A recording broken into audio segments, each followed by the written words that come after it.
Sunshine Radio. DOT umaasa na ibaba ng iba pang bansa ang kanilang travel advisory sa Pilipinas. Alamin natin ang balitang yan mula kay Kabar Jason Rubrico. Kabar Jason.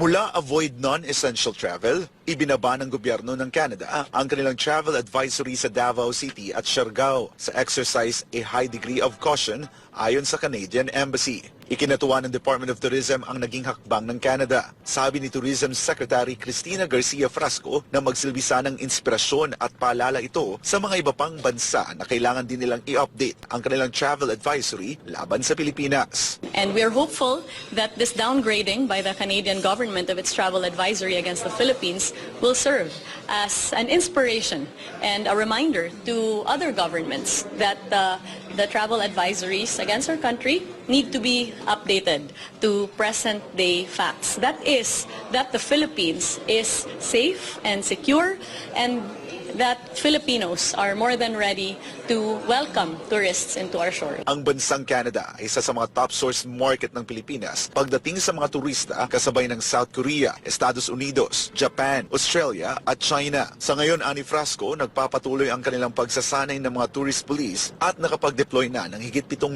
sa mga pangunahing tourist destination. Kamakailan ay nilunsad din ng DOT ang kanilang Tourist Assistance Center. Patuloy namang nakikipag-ugnayan ang ahensya sa Department of National Defense at Department of Interior and Local Government para mapaigting ang seguridad at kapayapaan, partikular na sa Mindanao. We're hopeful that the rest of Mindanao will also enjoy a downgrading of any other advisories from other countries. Para sa Diyos at sa Pilipinas kumahal, ako si Jason Rubrico, SMNI News. Sunshine Radio. Samantala, PCSO General Manager Robles ginisa sa Senado dahil sa questionabling iloto.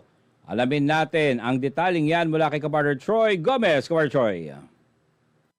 Umani ng batikos ang Philippine Charity Sweepstakes Office o PCSO sa Senado dahil sa pagpapatupad ng online na pagtataya sa loto kahit hindi pa ito aprobado ng Pangulo. Sa pagdinig ng Senate Subcommittee on Ways and Means ay kinestyon ni Senador Raffy Tulfo ang mga opisyal ng PCSO, partikular na si PCSO General Manager Mel Robles kung bakit hindi siya dumaan sa opisina ng Pangulo para umpisahan ang operasyon ng iloto. Sinabi ni Robles na hindi pa naman kailangan humingi ng permiso para sa online na pagtataya kasi nasa trial stage pa lamang ang iloto. Pero si Senator Tulfo hindi kumbensido sa dahilang ito ni Robles. Na sinasabi rito, pag online, kailangan may permiso mula sa OP. Online po yung iloto. Sana po, kumuha kayo ng permiso sa Office of the President. Binaypas niyo po yung OP sa proyektong ito. Number 1 violation po yun. Mr. Chairman, assuming that that is correct, we are just on a test run po. We have to test this before having it approved. Kasi po, it would look, kung hindi naman po gumagana, pag naunaw naman po yung approval, eh medyo mahirap din naman po yan. So we have to be very clear, this is on a test run. Exactly, precisely, definitely, absolutely, you're right. Pero, bago ka mag-test run, you should secure permission from the OP before any move whatsoever. Giit ni Robles, pinayagan na sila ng opisina ng Executive Secretary dahil ang PCSO ang may otoridad sa pagbuo ng technical guidelines para sa online betting platform. Pero ipinunto ni Tulfo na marahil ay magbabago ang isip ni Executive Secretary Lucas Bersamin kung nalaman niya ang sinabi ng Office of the Government Corporate Council o OGCC patungkol sa nasabing issue. And I don't know kung nabasa ba ng Executive Secretary itong opinion ng OGCC. Sana pinadalhan nyo si Executive Secretary ng opinion. Sir, nagbibigay ka ng opinion yan pero may opinion ng OGCC. Pinagbangga nyo sana. Siguro baka hindi siguro nabasa ito ng Executive Secretary kasi kung nabasa ito ni ES, then he might not have issued that kind of letter. Kasi kung ako sa Executive Secretary at pinabasa mo sa akin to, ba't pa ako mag-issue ng sulat ng ganon? Sasabihin ko, heck, hindi ko ba magkain yung OGCC? Kasi sigurado ako si ES, he'll make sure na talagang nagko-confront tayo sa lahat ng mga patakaran, sa lahat ng mga protocol sa departamento na executive. Kasunod nito ay binasa na ni Tulfo ang bahagi ng opinyon ng OGCC na nagsasabi na kailangan ito ng permiso mula sa Pangulo kahit ang pagsasagawa ng test run at para sa procurement o pagbili ng online betting systems. Nagsasagawaan niya sila ng pagdinig dahil sa reklamo ng mga Lotto outlet franchisee at Lotto agents. Dahil sa pagbubukas ng e-Lotto sa nakaraang buwan ng Disyembre ay libu-libo na sa kanila ang nawalan ng trabaho. So ano nangyari po doon na Ms. Xavier doon sa 2000 na Sarado na napasara? po sila lahat. Sarado na po lahat yung ano. Yun nga po yung humihingi sila ng tulong sa akin na kung maaari po na mabigyan sila ng chance na makapagbukas ulit. Ang problema po, wala po talagang available na machine. Ikinagagalit ni Tulfo ang questionableng e-Lotto dahil bukod sa wala itong permiso ay lumabas din sa pagdinig na batay sa abiso ng OGCC. Ang test run para sa e-Lotto ay dapat 6 na buwan lamang at hindi 1 taon. Sabi po ng OGCC dito na dapat kung test run ang pinag-uusapan 6 months lang. Ginawa niyo pong 1 year. At inilagay niyo po dito sa Memorandum of Agreement with Pacific Online. Again, that's another violation.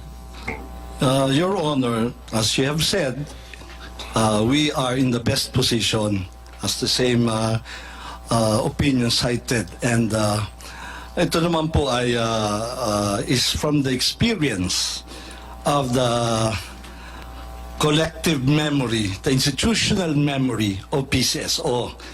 Kinestyon rin niya kung bakit may komisyon ang system provider ng e-Lotto gayong nasa trial stage pa lamang ito. Batay sa dokumento na hawak ni Tulfo, higit 10 milyong piso ang tinanggap na komisyon ng Pacific Online Corporation.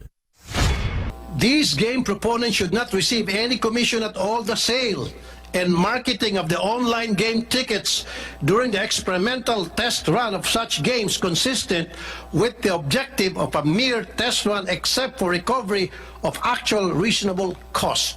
And you are further cautioned, this commission basis arrangement for the game proponents' sale and marketing of the online game tickets during the experimental test run period may expose members of the PCSO board and or PCSO's officers to criminal and or administrative liability under Section 3 of RA 3019 Anti-Graft and Corrupt Practices Act. Lalo pang ang naging palaisipan para sa mga senador ang pagkapanalo ng isang bettor nito lamang Huwebes at 18 ng Enero. Gayong ipinagdidiinang nasa trial stage pa lamang ang e-Lotto na nag-o-operate na walang permiso. Para sa Diyos at sa Pilipinas kung mahal. Troy Gomez nag-uulat, SMNI News. At sa iba pang mga balita, mga residente ng Davao City nagrally bilang pagtutol sa controversial na People's Initiative or PI. Ang alamin natin ang balitang yan mula kay Kabar MJ Mondihar. Kabar MJ. Mahaba ang pila ng mga sasakyan sa isang kalye na ito sa Kalinan, Davao City.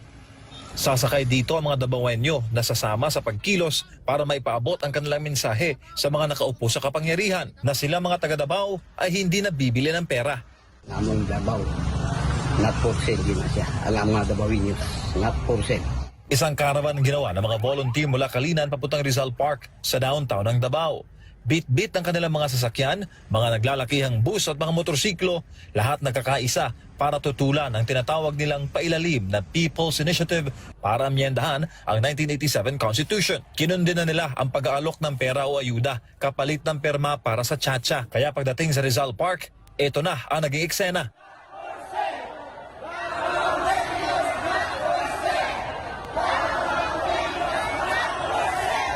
Ayon sa mga nagkakaisang kapitan ng Kalinan District, kusang sumama ang mga tao sa pagtitipon.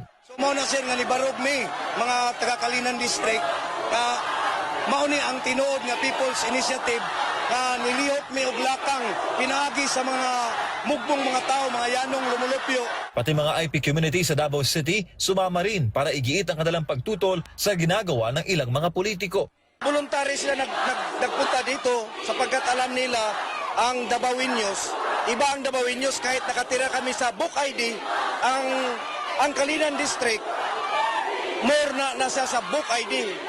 Kasabot mo kung sa Book ID, taga-Bukid. Pero bisan taga-Bukid, ang Kalinan District, nagkahiusa mi, na nagpamatod, bisan sa Bukid mi, dili may mga naong og kwarta.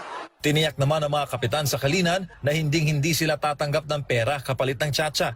Umaasa din sila na magsisilbing halimbawa sa iba nating kababayan ang kanilang ginawa na pagtayo sa katotohanan na huwag mapadala sa mga paayuda kahit na ang kapalit ng perma ay cash assistance mula sa AIX, tupad at iba pang dole program ng pamahalaan.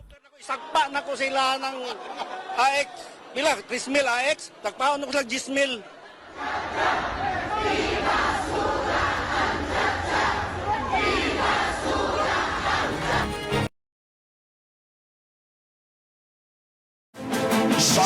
Sunshine. Maraming salamat, MJ Bondihar. At para sa huling balita na natin, para sa ating balitang nasyonal, SMNI, balik na sa Free TV at digital channels. LCAB at GMPL muli nang mapapanood. Ito po ang special report ni Kapartner Hana Jane Sancho. Kapartner Hana. Mapapanood na ang network na nagsisilbing tunay na boses ng Pilipino, ang SMNI, simula ngayon January 20 sa lahat ng free TV stations at digital channels nito sa buong bansa. Tuloy-tuloy na ang paghahatid ng SMNI sa mga programang para sa nation building, para sa Diyos at Pilipinas nating mahal. 30 araw na ang nakalipas mula nang suspindihin ng National Telecommunications Commission ang pagsasahimpapawid ng Sunshine Media Network International o SMNI, ay heto't balik ere na ang lahat ng free TV at digital channels nito. Halos isang buwan ding pigil na nag-abang ang mga masugid na tagapagsubaybay ng SMNI. At ngayong Sabado, muli na ninyong mapapanood ang lahat ng mga makabuluhang programa ng SMNI. Unahin na natin ang programang Problema Nyo, Itawag kay Panelo na napapanood araw-araw mula alas 9 hanggang alas 10 ng umaga. Let me repeat what I said.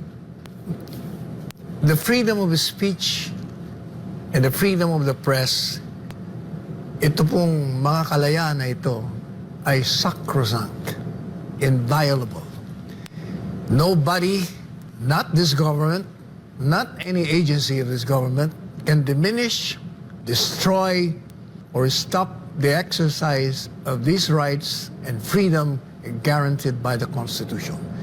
Kahit na anong gawin yung pagtatakip ay magpupumiglas at ito ay mamamayagpag at ang katotohanan ay mailalantad sa bawat sulok ng mundo. Si Attorney Harry Roque sa Puso ng Bayan tuwing umaga, alas 7 hanggang alas 9, Lunes hanggang Biyernes. Well, siyempre, nagagalak ako na yung tanging istasyon na talagang kabahagi ng misyon para itaguyod ang katotohanan ay balik ere muli, no? Naninindigan tayo na yung panahon na tayo po ay hindi nakapag-broadcast ay talagang paglabag sa karapatan ng malayang pananalita at malayang pamamahayag, hindi lang ng SMNI, kung hindi yung mga programa rin ng nila Ka Eric, ni Dr. Badoy, at siyempre ni dating Presidente Rodrigo Roa Duterte.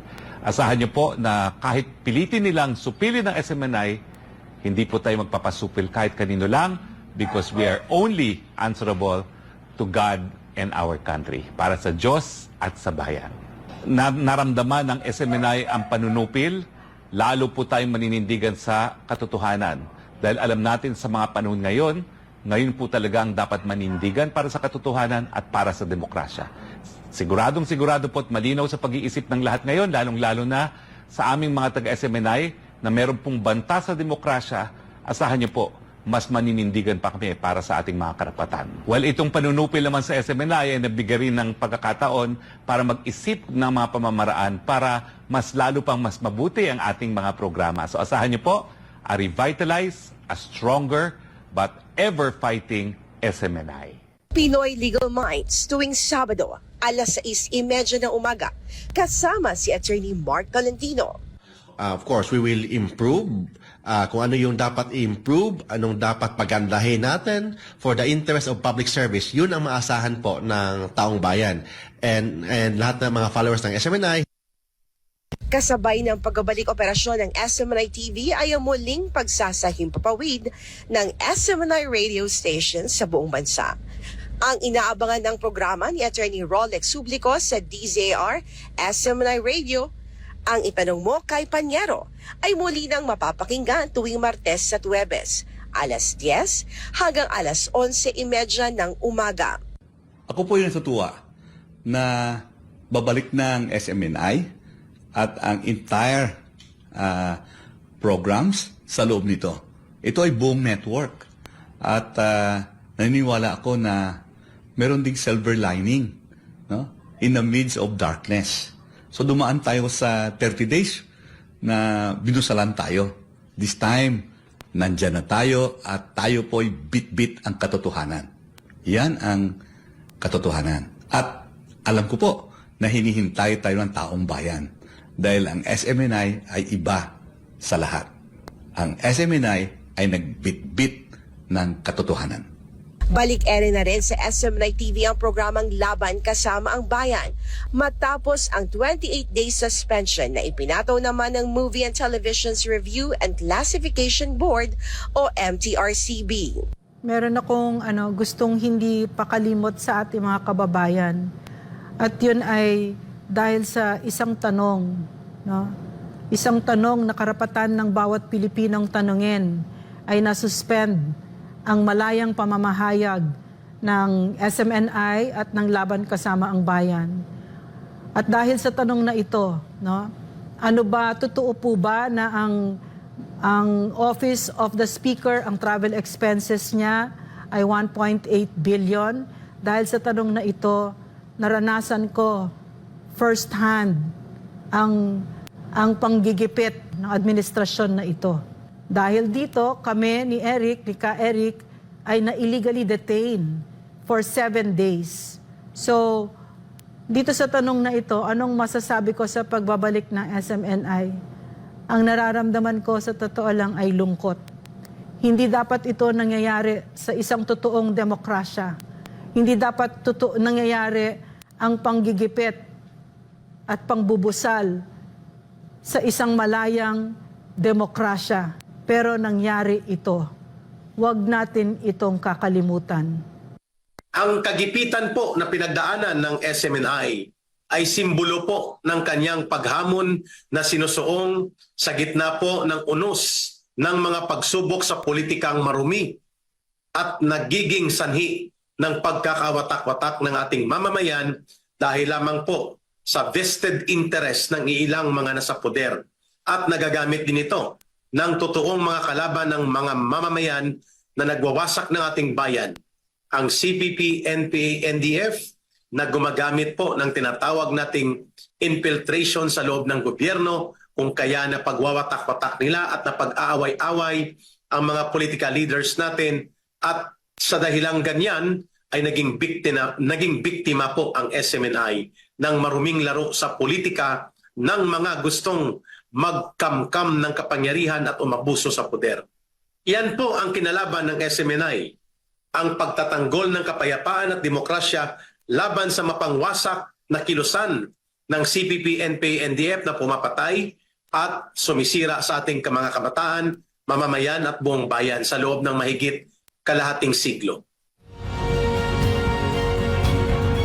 Abangan ang pagbabalik programang Gikan sa Masa para sa Masa. Tabog si dating Pangulong Rodrigo Duterte kung saan isa-isa niyang sinasagot ang pinakamahalagang issues sa loob at labas ng bansa.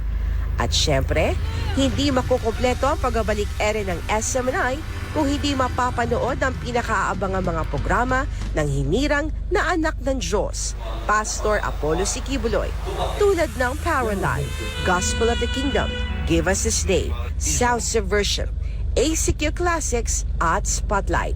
Sa pagbabalik operasyon ng SMNI, asahan ng taong bayan ng mas pinalawak, mas pinahusay at mas kapanapanabik na mga programang naging bahagi na ng pang-araw-araw ng bawat Pilipino. Umasa kayo ng SMNI ay mananatiling tapat sa pagiging boses nito sa katotohanan para sa Diyos at sa Pilipinas nating mahal. Sa ngalan ng buong pwersa ng SMNI, maraming salamat mga kababayan sa inyong pagsama sa amin. Asahan niyo pong patuloy kaming magiging tapat sa aming serbisyo sa paghahatid ng katotohanan. Para sa Diyos at sa Pilipinas nating mahal. Abangan sa inyong mga telebisyon ang mga kaabang-abang na programa ng SMNI 24/7. Para sa Diyos at Pilipinas kumahal, ito si Hannah Jane Sancho, SMNI News.